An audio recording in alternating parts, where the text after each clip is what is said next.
Capítulo 32. Negar o que sinto é tão difícil quanto escalar o Monte Denali. Jackson está em pé diante da escada, inexpressivo, com um olhar curioso enquanto me encara. A vergonha toma conta de mim, deixando o meu rosto quente e a respiração entrecortada. Quero perguntar há quanto tempo ele está ali, mas não faz muita diferença. Ele está ali há tempo suficiente. Espero que ele diga alguma coisa, que pergunte se estou bem novamente, ou que me diga que pare de choramingar pelos cantos, ou que diga uma dentre as milhões de coisas que existem dentre esses dois extremos. Mas ele não diz. Em vez disso, Jackson permanece onde está, me encarando com aquele olhar negro e mágico. Até eu perder o ar de novo, mas dessa vez por uma razão bem diferente. Desculpe. Eu enfim consigo balbuciar. Preciso sair daqui. Ele não responde e vou até a escada, mas Jackson continua bloqueando meu caminho e continua me observando, com a cabeça ligeiramente inclinada, como se tentasse compreender alguma coisa enquanto rezo silenciosamente para o chão se abrir e me engolir. Agora seria um momento perfeito para outro terremoto. É a única coisa em que penso. Quando ele finalmente decide abrir a boca, sua voz parece um pouco enferrujada. Por quê? Porque preciso ir embora ou porque eu estava chorando? Nenhum dos dois. Eu não faço ideia do que você quer saber. Respiro fundo e solto o ar num respiro profundo. Olhe, me desculpe por ameaçar bater em você no estúdio de artes hoje cedo. Às vezes você é mais do que eu posso aguentar. Ele ergue uma sobrancelha, mas, com exceção disso, continua com uma expressão indecifrável. Você também é. Acho que sim, solto uma risada aguda e aponto para o meu rosto, ainda úmido pelas lágrimas. Sei por que você deve achar isso.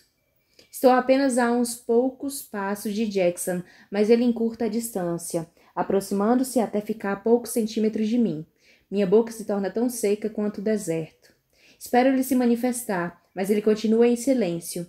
Espero ele me tocar, mas ele também não faz isso. Jackson simplesmente fica ali, tão perto que consigo sentir seu hálito na minha face, tão perto que tenho certeza de que ele também consegue sentir o meu hálito.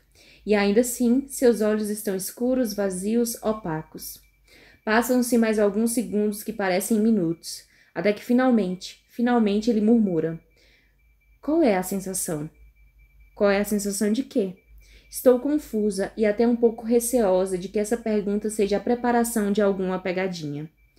Como é poder se desapegar desse jeito? De que jeito? Chorando? O sentimento de vergonha me engole outra vez e enxuga as bochechas, tentando fazer com que até mesmo os requisitos das minhas lágrimas desapareçam. Desculpe, eu não queria que ninguém me visse. Não é só isso. O que eu quero dizer é como é poder mostrar o que você sente e como se sente sempre que quer, sem ter que se preocupar com... Ele deixa a frase no ar. O quê? Pergunto. Sem ter que me preocupar com o quê? Por vários segundos, ele se limita a me fitar. Em seguida, balança um pouco a cabeça e diz: Nada, deixa pra lá. Jackson passa por mim, abre a porta que fica logo depois da alcova e entra no cômodo. Fico olhando para ele, sem saber direito o que fazer. A impressão é que a conversa terminou, como se ele tivesse acabado de me dispensar. Mas Jackson deixou a porta aberta, gesto que parece um convite.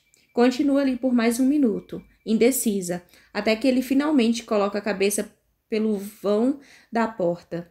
Você vai entrar? Pergunta ele. Eu o sigo para dentro daquele quarto. É claro que sigo, mas estou completamente despreparada para o que encontro quando entro ali. Um quarto que se parece com a minha própria Terra das Maravilhas particular.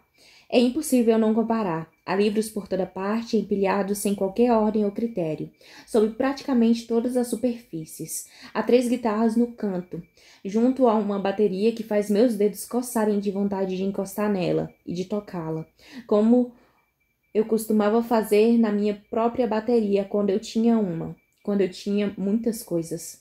No centro do quarto há um gigantesco sofá de couro preto, coberto com pilhas de almofadas grossas e macias que praticamente imploram para alguém dormir sobre elas. Sinto vontade de tocar em tudo, deslizar as mãos pela bateria para poder sentir a alma do instrumento. O que resta do meu autocontrole é o bastante para não ceder aos meus impulsos, mas é difícil, tão difícil que preciso enfiar as mãos nos bolsos do meu paletó, só para garantir. Porque só percebi agora que este é o quarto de Jackson. E dizer que isso era uma coisa inesperada talvez seja a ironia do século. Jackson parece completamente desinteressado pelas coisas que o cercam. Isso me parece bem bizarro, mesmo sabendo que essas são as coisas dele. Ele as vê, toca e usa todos os dias. Mas há um pedaço de mim que ainda quer saber como ele consegue só ignorar a pilha de livros de arte que estão ao lado do sofá, ou o enorme cristal roxo na escrivaninha. É a mesma parte de mim que está praticamente gritando que, não importa o que Jackson pense, não estou nem perto de ser descolada o suficiente para estar aqui com ele. Como ele não diz nada, começo a olhar para as obras de arte nas paredes. Quadros grandes e ousados, com cores fortes pinceladas que agitam todo tipo de ideia dentro de mim. E pendurado na parede, ao lado da escrivaninha, de um jeito ainda mais inacreditável, há um pequeno desenho, feito a lápis, de uma mulher com cabelos esvoaçantes e um olhar matreiro, que veste um kimono volumoso. Eu o reconheço, ou pelo menos acho que reconheço. Assim, me aproximo tentando ver mais de perto, e com certeza, isso é Clint, digo a ele. Sim, confirma Jackson. Não foi uma pergunta. O desenho está sob um vidro. Então, estendo a mão e toco na assinatura do artista no canto direito.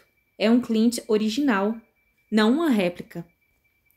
Dessa vez, ele não diz nada, nem mesmo sim. E você vai simplesmente ficar aí com as mãos nos bolsos? Pergunto. Não vai dizer nada? Você acabou de pontuar que não era uma pergunta. E não é, mas não significa que eu não queira saber da história. Ele dá de ombros. Não tem história nenhuma. Você tem um Clint original ao lado da sua mesa. Pode apostar que tem alguma história por trás disso. Minhas mãos tremem quando sigo as linhas pelo vidro outra vez. Nunca estive tão perto de uma obra dele antes. Gostei da obra. Fez com que eu me lembrasse de uma pessoa. Por isso a comprei. Só isso? Essa é a história? Olho para ele incrédula. Eu disse que não tinha história nenhuma. Foi você que insistiu que havia. Jackson inclina um pouco a cabeça e me observa com os olhos estreitados. Ou prefere que eu minta? Eu quero que você... Balanço a cabeça e solto a respiração longamente outra vez. Não sei o que quero que você faça. Com isso, ele dá uma risada curta. O primeiro sinal de emoção que demonstrou desde aquele você está bem na sala de artes. Sei bem como é isso. Ele está no meio do quarto e há um pedaço de mim que deseja estar mais perto dele, que deseja que possamos nos tocar agora. Claro, há outro pedaço de mim que ainda tem muito medo de tocá-lo, e ainda mais medo de sentir o toque dele. Estar no quarto dele já é demais. Olhar para ele e perceber que, no gesto que faz com o lábio inferior, uma preocupação, que é ao mesmo tempo a primeira demonstração de nervosismo que Jackson demonstra, é demais para mim. Ser tocada por ele, abraçada por ele, beijada por ele seria algo tão, mas tão intenso que tenho medo de implodir assim que aqueles lábios tocarem os meus. Medo de simplesmente incendiar aqui mesmo, sem aviso, sem qualquer possibilidade de impedir a situação. Basta um leve roçar da mão dele na minha e puf, já era. Juro que isso quase aconteceu quando ele me carregou de volta ao meu quarto, naquela noite. E isso foi antes de ele me mandar um waffle, de me acompanhar até minha aula e de me encantar com suas mensagens, muito antes de eu vir até aqui. Fico me perguntando se ele tem medo das mesmas coisas, porque, em vez de responder, ele se vira e entra em outra porta, que dá acesso ao que presumo ser o dormitório, mas logo ele percebe que ainda estou contemplando Clint e todos os outros elementos fabulosos que há neste cômodo em vez de segui-lo. Vem, quero te mostrar uma coisa. Eu o sigo sem questionar. Com Flint, mais cedo, tive momentos de hesitação, preocupada por talvez ser arriscado ficar sozinha com ele. Tudo dentro de mim me avisa que Jackson é 1 milhão de vezes mais perigoso do que Flint, e mesmo assim não tenho nenhum uma grama de trepidação em relação a estar sozinha neste quarto ou na companhia dele, ou em relação a estar em qualquer lugar ou fazendo qualquer coisa com ele. Não sei se isso faz de mim uma pessoa ingênua ou hábil em julgar o caráter dos outros. Não que isso tenha muita importância, as coisas simplesmente são o que são. Jackson para perto da beira da cama e pega o cobertor vermelho e pesado que está dobrado ali. Em seguida, abre a primeira gaveta da cômoda e tira um par de luvas forradas com pelúcia e as joga para mim. Põe as luvas e vem comigo. E para onde? Pergunto confusa, mas faço o que ele pede e coloco as luvas. Ele abre a janela e sinto o ar gelado entrar no quarto. Você não pode estar falando sério. Não vou lá fora, vou congelar. Ele olha para trás, por cima do ombro e pisca. Ele pisca? O que foi isso? Pergunto. Desde quando você pisca? Ele não responde, com exceção de um rápido retorcer dos lábios, e em seguida passa pela janela e larga o corpo, caindo quase 1 metro até o parapeito, que fica logo abaixo da torre. Eu deveria ignorá-lo. Devia só dar meia volta e sair deste quarto. Me afastar de qualquer cara que acha que sou idiota para andar com ele em um telhado no Alasca, em pleno mês de novembro, sem nada além do casaco do uniforme para me manter aquecida. É isso que eu deveria fazer. Claro, o simples fato de ser algo que eu deveria fazer não quer dizer que seja algo que vou fazer. Porque, ao que parece, quando estou com esse garoto, perco toda a noção do bom senso. E perder esse bom senso significa, em partes, fazer exatamente o que não devia. Nesse caso, seguir Jackson, pular pela janela e cair no parapeito da torre.